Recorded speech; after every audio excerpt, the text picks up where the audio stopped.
It is Tuesday. Hi, everybody. I'm Ernie Anastas. We thank you very much for joining us again tonight. We've put together another great show for you this evening. And thanks for all of your positive response, by the way. All right, in a minute, we're going to check on our top stories for you. But first, we want to talk about some radical changes in education. It's social media right in the classroom, and it's become very popular. Teachers are finding ways to embrace it, even reaching out to students on Twitter. We have an expert on that subject in the studio tonight. But first, Jennifer Lammers begins our look at how social media is affecting our children's education. Hi, Ernie. Now that New York City has lifted its ban on cell phones in schools, it got us thinking, what is the impact of technology, specifically social media, in class? Ted Magner has been a media professor at NYU for 16 years. In that time, he's watched the lecture halls change from overhead projectors and newspapers to tablets and smartphones.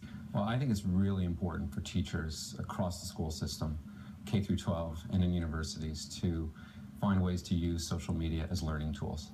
Schools and universities everywhere have been forced to adapt to an emerging reality that social media has become an irreversible part of young people's lives. It's used by 90% of 18 to 29-year-olds, and according to a YPulse study, 21% of millennials use Twitter as their main source of news. If you're trying to get in touch with millennials, it's really hard to do that with curriculum built for baby boomers. So you really have to talk to them the way that they talk to each other, otherwise you're going to lose them. Some of the most innovative uses for social media can be found at NYU. There will be like an assignment centered around a theme in which we upload pictures to Twitter and we tag the teacher, or we could use a hashtag. All the activities. Programs like Socrative let teachers give quizzes or poll students in real time.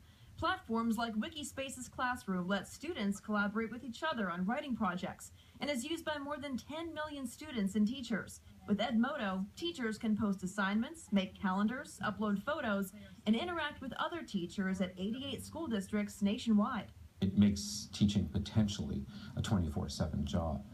Because you're interacting with students not only when you meet them face-to-face, but online. Of course, the other challenge is making sure students are using social media the right way and not getting distracted by what their friends are posting online. I have noticed when teachers allow laptops for note-taking and stuff, you can see on everyone's screens they're just on Facebook and not really paying attention. So definitely it can be a distraction.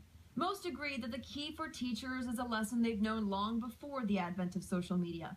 If you want to keep your students' attention, be engaging. They give us the opportunity to allow students to connect with one another, to often engage more deeply. In the right hands, it can be a fabulous tool for learning. So whether it's tweeting, video chatting, or interacting in a virtual classroom, social media has become an absolute game changer, and educators are only beginning to understand the possibilities.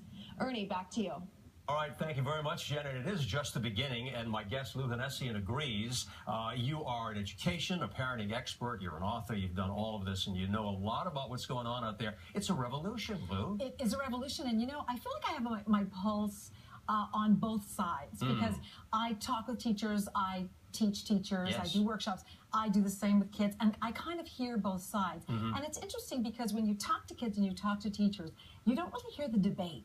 Is social media good in the classroom or is it not? No. What you hear is, how do we use it better? Oh, that's good. How do we do more creative things with it? And it's created an interesting relationship between the teacher and the students. More contact, more than we ever had in a sense, really. Can you imagine emailing a teacher 10 years ago or Right. contacting? So now teachers are actually inviting their students to follow them on Twitter, to hashtag, to create ways of collaborating, which I think is unprecedented. Well, it makes learning fun again, and as you also have pointed out, it prepares our young people for jobs, getting up to speed to how things are working out there. Well, you know, the debate is, the advocates will say, hey, listen, this is employment readiness. This is a whole new way of communicating. Let's really harness it. Right. This is engagement at its finest if we want our kids to learn and to be innovative thinkers.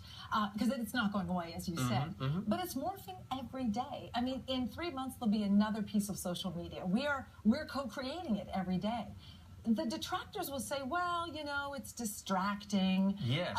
There's Is it distracting? cyberbullying. Right. Well, I mean, it can be distracting if it's passive. If you say, here, go look this up, and then you don't monitor what's happening. The other piece is that detractors and critics are saying, you know what, where's the face-to-face contact? As if we have not enough people on their The tablets and one-on-one. smartphones. Yeah, Right. and listen, there was a 30-year study that came out, just the results of it a few years ago, showing a huge decline, 40% decline in empathy. In empathy, that's in an interesting. college students over Yeah. 30 years. So they sort of looked at each decade. Well, that question, comes up in terms of, whether it's educational or whether it is distracting. We asked people, our viewers, for a little reaction on Facebook. We have a couple I want to read to you, and you're going to see what kind of reaction we get. This is Michael McQueen, who said, it could be considered both if used properly. Social media is a great tool, okay. And Teresa Clark joins us and says, it's a distraction. How are you going to educate someone or anyone with Facebook? Because one teacher did an incredibly creative thing. They said, you know what, you know that character in your book? Make a Facebook page for him. Tell me who his friends would be. Right. Give him a profile. Well, the kids dove into that. If you would have said, you know what, write me an essay or a multiple choice test, the kids would have probably given 40 or 50% of their best. There you are. So you have teachers actually creating things that become not just engaging, but actually invite people into a global classroom. There's a whole new dynamic taking Yeah. place out there, as you pointed out. And it's wonderful in many ways because, you know what? Education is the key to life. Imagine a Twitter scavenger hunt. I would like to do that. I mean, so I think that really the sky's the limit because social media, Exactly. there's no borders and there's no margins. Wonderful. Yeah. Lou Hennessy, and always good to have you here. Good information. Thank you. Okay, thank you so much. Well, being a teacher is a pretty good job, and so is mine. But